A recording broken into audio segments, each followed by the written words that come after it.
Yo, what's going on, Ricky? It's NateKahl here from Pacers Gaming.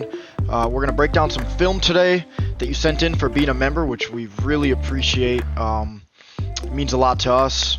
So yeah, let's get straight into it. So you say you're ideally looking for more team-oriented feedback for ProAm. You guys play well and win versus teams that don't X-spam the lanes badly, but when you guys do play against higher-level teams that do, you guys can't seem to avoid turning over the ball no matter what you guys try.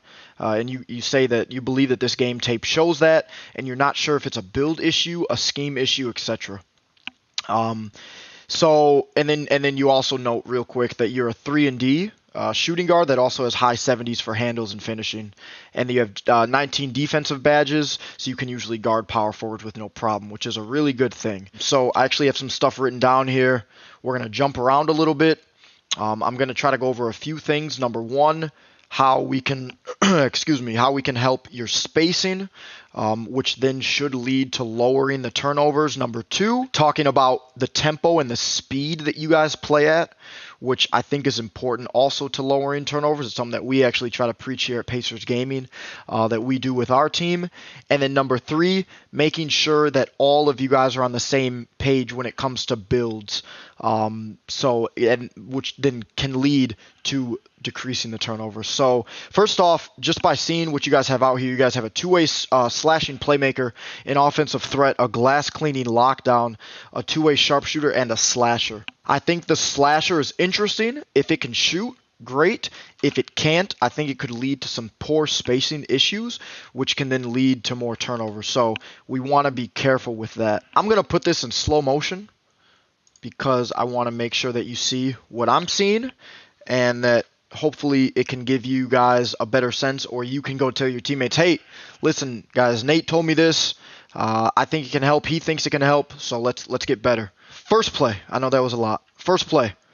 3 minutes and 48 seconds left in the first quarter. You guys are only down 5-6. No big issue. I see you're kind of hovering in the right corner, which is fine. The point guard, CPS. I'm just going to call him CP. He's bringing it up. Okay, let's pause it. This is completely fine. Your point guard is bringing it up the floor. Your center is right there to set the screen. Here is the issue with this possession, and I can already see it. I saw it the first time I watched it, and I'm seeing it now. The spacing by this guy, I don't know if that's the slasher or if that's the small forward. I'm not really too sure, but that is going to cause issues. Why? Because this guy right here can not only guard you, but he can guard him simultaneously, and it relieves pressure from this guy in the left corner, the red hair, to be able to guard this easy entry pass to the left corner. So right here, you guys are playing fast.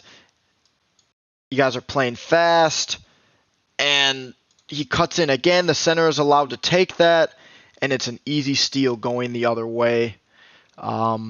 That is just slowing the game down a little bit, understanding, okay, we don't need to rush it if we don't have anything, and also spacing out the floor properly. And what do I mean when I say space out the floor properly, just so I can make sure that we're on the same page? I think traditionally to have success in 2K, you want to have two people, so it looks like you're going to be one of those people, and then who's ever playing the other, whether it's a small forward or a power forward, and he can shoot the ball at a decent clip, you're going to want to space them out in the corners. What that does is that allows the defense to be stretched out so they can't condense the floor, which is going to create less pressure on your point guard and on your offense, without getting too detailed, you want to have somebody on either hash. So that it can allow your point guard and your center to operate in the pick and roll, which is, I'm sure you know this, everyone knows this, the pick and roll is usually the most successful thing to run in 2K, so that's kind of where you're going to want to be with that. So as long as you understand spacing, that's the first key I would say for your guys' team. We're going to watch another play here. Again, it's kind of a spacing issue, but it's more of a pace issue.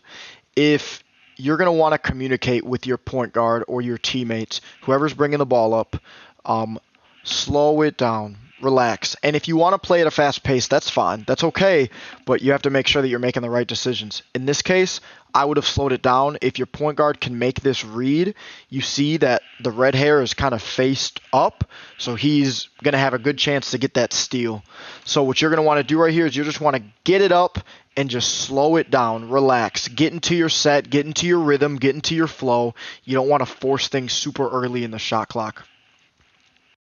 And right here, he gets a little pressure and he throws what looks like an open pass, but it's actually not, and it's a turnover.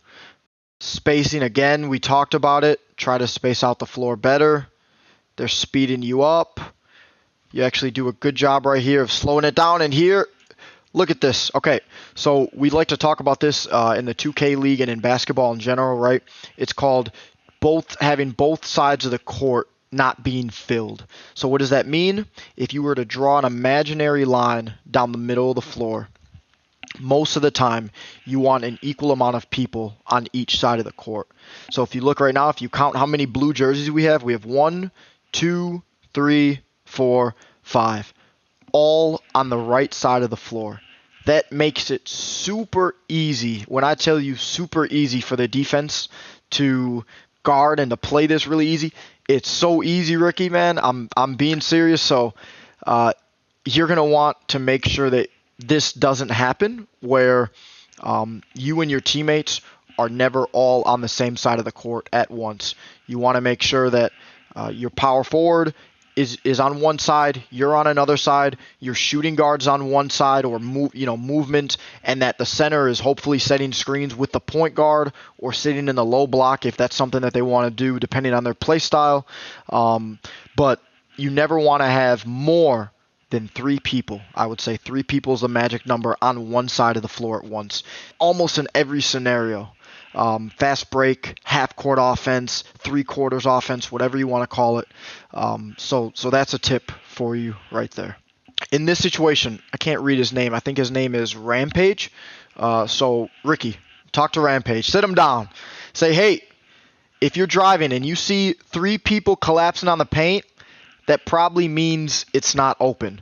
And the fact that you guys, again, weren't spaced out, it doesn't allow Rampage much of a decision-making process to pass to a wide-open guy.